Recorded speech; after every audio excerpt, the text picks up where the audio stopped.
Hey guys, this is Josh. Just want to give a update on what the hell is going on with this CERN shit. Large Hydrogen Collider, which they're trying to use. It's a science experiment, the world's largest science experiment, quote unquote. You know what I'm saying? So they're trying to open up a portal. Earth is in danger. Yeah, it is in danger. Yep. So they're trying to open up this fucking thing. So I don't know what's gonna happen on June 5th. Probably nothing. Probably something. Who knows? But they shouldn't be experimenting with shit like this, bro. Let's get to the video. Scientists are a step away from creating a black hole, a scientific experiment that could lead to the apocalypse. Articles with similar headlines began surfacing in the press in the early 2000s. The Large Hadron Collider, or simply LHC, started up in 2008. It caused a real storm of discussion. While some scientists planned grandiose experiments, others warned mankind of serious danger. How does the LHC work? And is it really We don't want to know, and we don't want to find out. This world is already fucked up enough as it is, and they want to open up a portal. Ain't that swell? capable of destroying our planet? The Large Hadron Collider is installed underground near the French-Swiss border. It's a ring-shaped tunnel with a circumference of 27 kilometers or 16.7 miles. Two vacuum pipes are installed. Hold on, how big is this shit?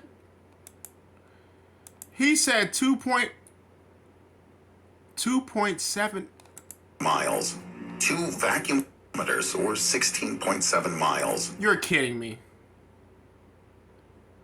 It's 16.7 miles. No way. No way. There's no way. Really? How much they paid for this thing? Two vacuum pipes are installed inside the tunnel, which intersect in some places. 1,232 main magnets are connected to the pipes. Their task is to accelerate protons to a speed close to the speed of light, and then hold this stream so that the particle beams don't crash into the wall. In order for the magnets to work, they're powered by superconductive cables with a total length of about 200. Why the fuck are they doing this? Can someone please tell me what the freak the point is of doing this? They really want to create a black hole? Really? Why? And it's because oh my goodness gracious! Someone please slap these people in the face for doing this. 150,000 kilometers, or about 155,000 miles. If scientists got tired of the LHC and they decided to dismantle it, these wires could be wrapped around the Earth about 6 times at the equator. And even after that, there'd be enough wire left to run a power grid somewhere in Antarctica. Although, why a power grid in Antarctica? Well, they aren't planning to disassemble the LHC yet. However, it could be considered the largest refrigerator ever created. For proper operation, the collider magnets need to be cooled to minus 271.3 Celsius. That's minus 456.3 Fahrenheit. That is, to create a temperature lower than in space. To get this cold, 120 tons of liquid helium is poured into the LHC.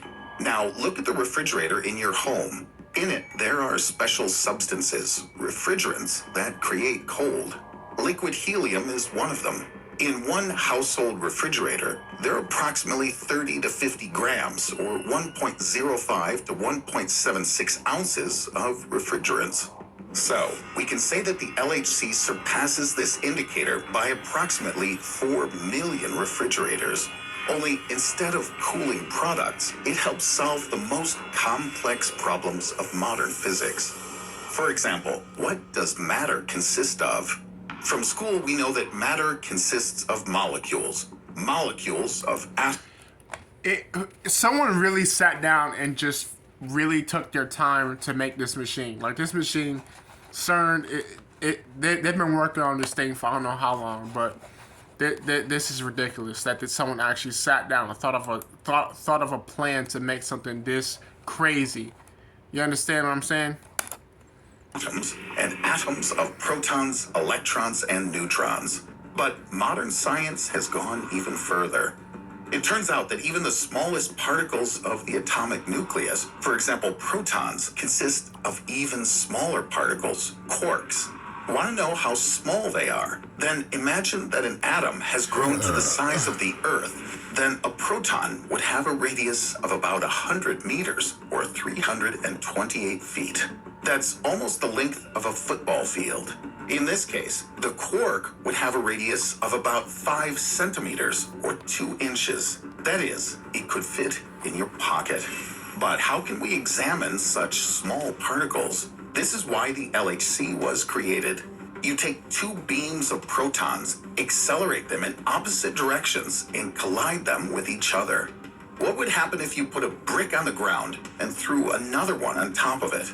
Most likely, small fragments would fly off in different directions. Similarly, when protons collide, tiny particles can break away from them. In ordinary language, a collider is needed in order to see what happens when the protons and heavy lead nuclei collide. As the creators of the project... What are they trying to do? Open up something?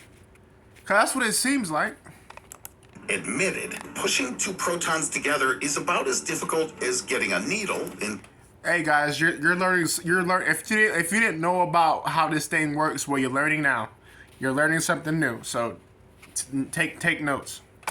...to a needle, provided that the distance between them is 10 kilometers or 6.2 miles. And at the same time, they need to collide exactly in the middle.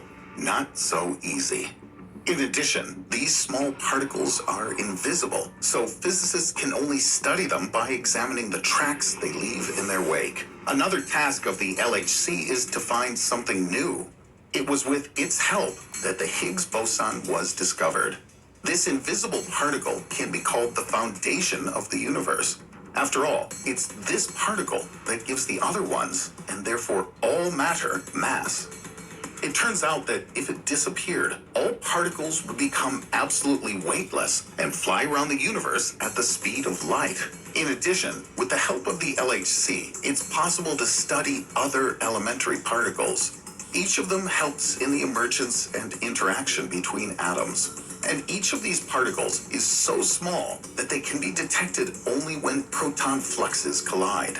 Scientists register the particles that are then formed with the help of special detectors. Another interesting area of research is antimatter. In our world, atomic nuclei have a positive electric charge. Negatively charged electrons revolve around them. But for each particle of an atom, you can create a double. And okay, end of story. I'm gonna make this really short. Okay, I'm gonna cut it off. But they're just telling you how it works. Honestly, I don't think this is I don't know. Hold on a second. Extended drive-through hours weekdays from 7 a.m. to 7 p.m. That's just what Mid-Florida does. I wish I was recording. I was. Please don't tell me I'm turning. I'm gonna try to figure out what the heck CERN is doing. Right now, while you're sitting in this auditorium, it's in CERN, Switzerland. Now, you may not be aware of what's going on over there, but there's a thing over there that's called a Large Hadron Collider, and it is an accelerator. It accelerates particles and then brings them to the point of collision. So this Large Hadron Collider was started up just a few days ago, and it's still in the initial process of being brought online completely. You say, what in the world does something like that have to do with me and the Bible? It has a lot to do with you and the Bible. I cannot and will not attempt to speak as a physicist. It would make me look like a fool. My purpose this morning is to try to be a liaison between them and you. is to try to take what's going on in that collider and break it down to where I can understand it, and I can give it out so you can understand it, to where it makes an application to your life and to this world as we know it today. For what is happening in that collider is an astounding thing. So I want to read something to you this morning from what's called a theoretical physicist. This man, his name is Stephen Hawking. He's well known throughout the world. Anyone that has anything to do with nuclear energy or has anything to do with physics knows this man. And he is one that some rate even on the level of Einstein and of that level. And so I want to read to you what this man has to say about what's happening right now in CERN, Switzerland. Listen carefully. These are the words of Stephen Hawking. He recently warned the reactivation in March of CERN's Large Hadron Collider could pose grave dangers to our planet. The ultimate reality, check, we are warned. Hawking has come straight out and said the God particle, and this is what you've heard referred to time and again as the Higgs boson particle, the God particle found by CERN could destroy the universe. Now let that settle in. This man is an atheist, and he says there is no God. Yet he says that what's happening right now in CERN, Switzerland, and I'll give you what they're trying to do in a moment, what's happening at this very minute in CERN, Switzerland, has the potential to destroy the universe. This is a theoretical physicist. Now, physicists come in all kinds of sizes. Astrophysicist Neil deGrasse Tyson has also sounded the alarm in a hypothetical manner by telling anyone who might want to blow up a planet how to do so is this CERN's attempt to do so by attempting to recreate the Big Bang within a man-made structure. This has frightened Stephen Hawking so much. Do they know that they know that they know what they are doing? Ask yourself, how much energy is keeping it together? Neil deGrasse Tyson told co-host Eugene Merman on his Star Talk radio show, then you put more than that amount of energy into the object, it will explode. Now I think I've got your attention. I've quoted two physicists. These are scientists. These men do not agree with what's happening in CERN, Switzerland right now. There is a 17-mile-long accelerator that lies 300 feet beneath the surface of the ground. This area is where France and Switzerland come together. So part of this accelerator is located in France and part of it in Switzerland. It is a joint European project. The United States of America is there as an observer, but the brain power that's going in to this experimentation originates in Europe. They're attempting to recreate. Guys, we have to pray. I'm gonna end it right there, but if you want to see the rest of this video, go to what you need to know about CERN weather. Just type in that, and it's gonna get scary. So just go to that video if you want to see the full video. But I'm ending it right here. This video has went on for a long time. Sorry it couldn't be longer. I just don't have the time to do it. See you guys.